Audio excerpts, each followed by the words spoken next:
Welcome to episode 3 of the Great Depression with Miss Henderson. This episode, 2 approaches to solving the crisis. Hoover's approach. Republican President Herbert Hoover tried to encourage citizens that prosperity was just around the corner. He was a firm believer in laissez-faire capitalism and believed that the markets would correct the economy. He believed that the government should have as little intervention in the economy as possible, and that we should let the business cycle correct itself. The federal government should not provide direct relief to Americans. He felt that this was the responsibility of state and local governments and private charities. He firmly believed that rugged individualism and self-reliance of Americans and our free enterprise capitalistic system would get us through the Depression. Hoover is criticized for doing too little, too late. By 1932, as the Depression worsened, Hoover finally supported 3 national programs to help combat the Depression. First was the Boulder Dam Project, creation of what is known today as Hoover Dam. This provided jobs for Americans and dramatically changed the development of the American Southwest, making Las Vegas possible and also contributing to the growth of Los Angeles. Hoover backed the Reconstruction Finance Corporation in 1932. It set aside $2 billion for emergency relief for banks, railroads, and businesses. Hoover also supported the Home Loan Bank Act of 1932, which set low interest rates and assisted people in refinancing farm and home mortgages in order to avoid further foreclosures. As a result of Hoover's early inaction, he lost re-election in 1932 to Democrat Franklin Delano Roosevelt. FDR tried to restore confidence in the American people. He told them, "You people must have faith. This great nation will survive and prosper. The only thing we have to fear is fear itself." Franklin Delano Roosevelt took a much more active approach at the national level to combating the Great Depression. To help restore hope and connect with the American people, Roosevelt harnessed the power of the radio. He hoped to provide a sense of comfort to people during this chaotic time. He used his fireside chats to address the nation and to address the hopes and fears of the people. He also used these to describe the steps the government was taking to address the Great Depression. He continued to use these throughout his 3 full terms as president and into World War II. 54 million people tuned in to FDR's broadcasts.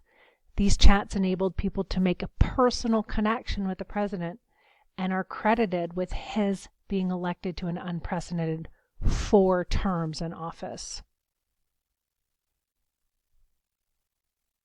FDR had a different approach. He believed that the people needed hope above all, that hope would give people confidence that the nation could break out of a depression. He believed that the government had a duty to intervene in a crisis of this scale, and that he would use the power of the government's spending to jumpstart the economy, which becomes known as Keynesian economics. He proposes a New Deal for all of America, his plans and programs for ending the Depression. He promised immediate action by the federal government, and during the next 100 days, he pushed through 15 major pieces of legislation in Congress. The New Deal policies were put together by Roosevelt's Brain Trust, a group of leaders at the executive level set on developing a plan for the administration with 3 goals in mind. Roosevelt's 3 R's: relief, recovery, and reform. Relief, to help the needy find jobs, food, clothing, and shelter. Recovery, to help businesses get a start again and to grow stronger and get the economy going again. And reform, to make changes to the economic structure of the country to help prevent future depressions. The New Deal was an unprecedented approach to solving the nation's crisis. It marked the end of laissez-faire economic policies and significantly broadened the role of the federal government. The first New Deal was passed during FDR's first 100 days in office. This set a new benchmark for all future administrations. Many of the New Deal policies and programs were challenged in court on constitutional bases. The second New Deal was a new wave of legislation later in FDR's tenure as president. These programs often corrected the flaws of the first New Deal, and many of these programs are still around today. The New Deal addressed issues of regulation in the economy, job creation, infrastructure development, the emergence of broadening electricity, job training programs, how to address unemployment, elderly pensions, feeding the hungry, and housing. Here you can see several of the New Deal programs broken up and charted by their targeted areas: relief, recovery, and reform.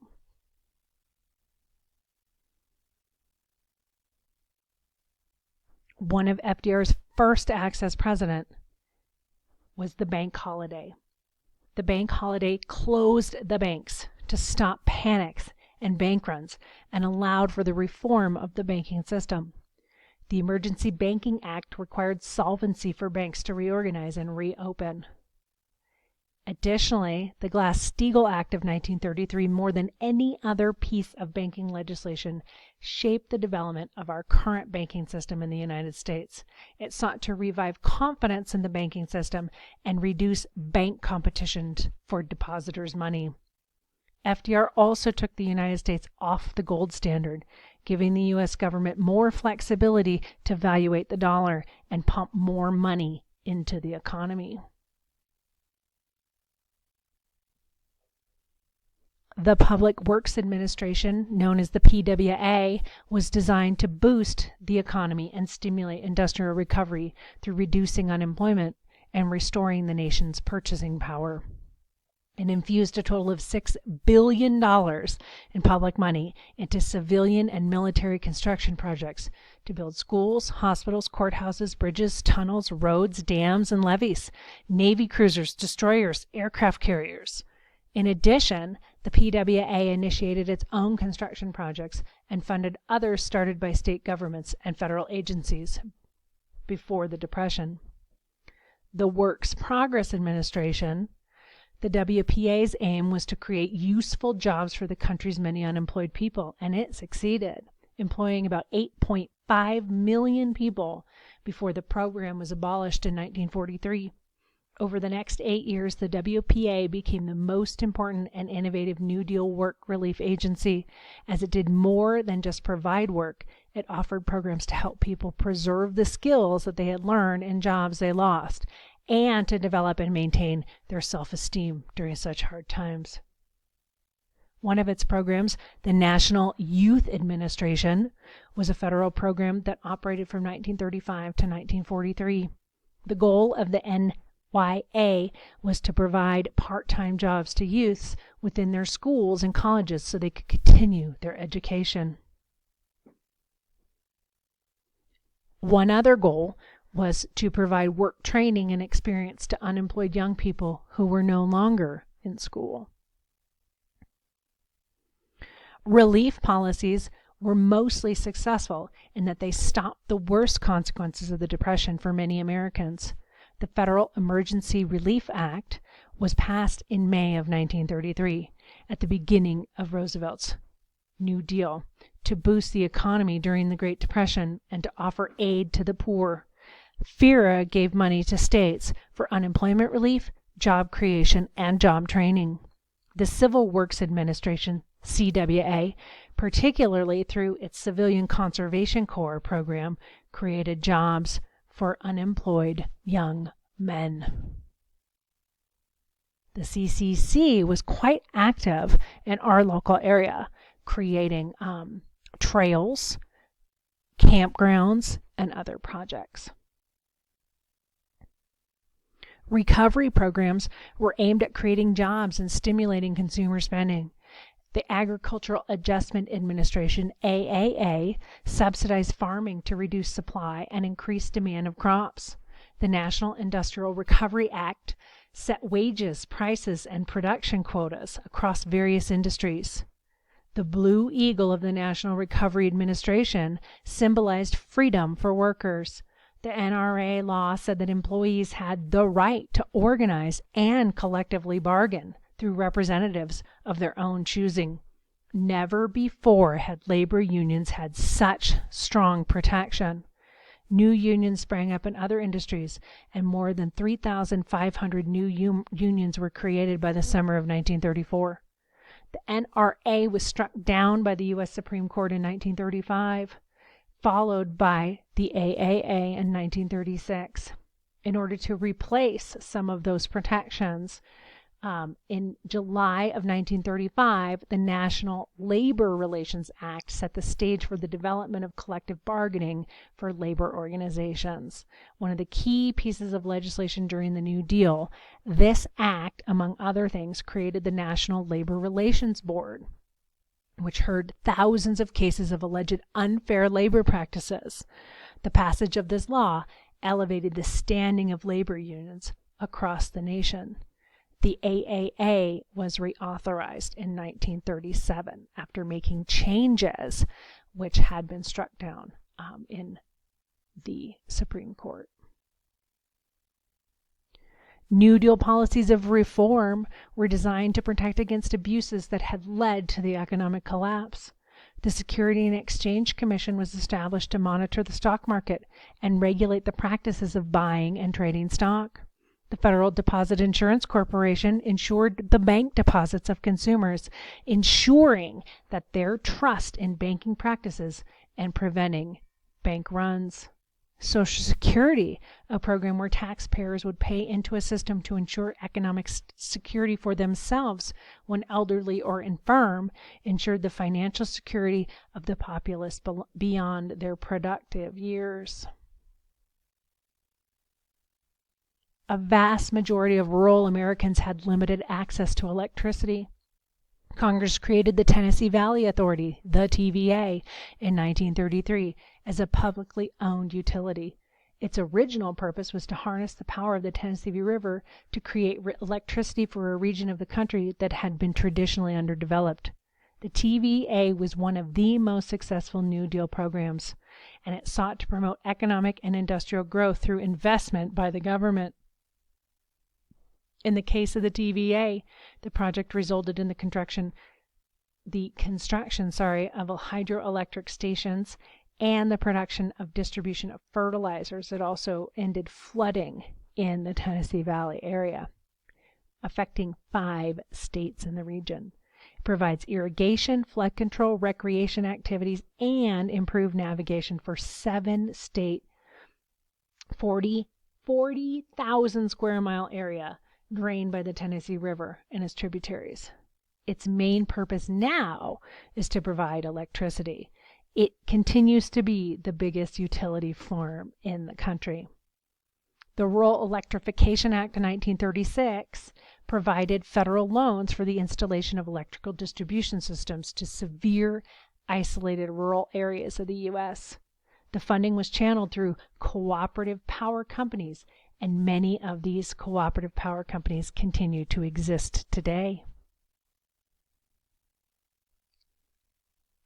FDR and the New Deal program shifted the loyalty of black voters from the party of Lincoln to the Democratic Party. They supported Roosevelt because the New Deal gave them some measure of relief. The WPA was colorblind, and many African Americans in northern cities accessed work relief programs. The NYA was administered by Mary McLeod Bethune, an African American educator, and African American youth received a good deal of support from the NYA. Unfortunately, the New Deal did not always help black Americans as much as their white counterparts. The AAA rewarded landowners for keeping their fields fallow. Since most African American farmers were tenant or sharecroppers, the AAA policies put them out of work. Attempts at adding civil rights provisions to the legislation failed because FDR needed the support of Southern Democrats to get New Deal legislation passed. The partnership between federal programs and implementation of these programs at the state and local level often left African Americans vulnerable to discrimination in their communities. The FHA, the Federal Housing Administration, refused to loan money to African Americans for home purchases by setting red lines around Black communities. Social Security benefits were only open to certain jobs, and many of those fields were closed to African Americans.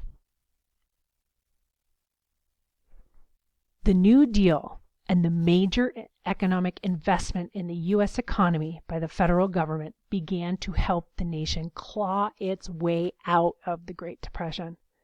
The New Deal assisted in bringing the economy back towards recovery and provided millions of Americans with jobs. The increase of production for World War II finally put all Americans back to work, but the New Deal changed America forever. The New Deal programs had helped put a majority of Americans back to work. The federal government, especially the president, was given new power to influence the lives of millions of citizens, and Americans began to look to the government to advance and protect the general welfare.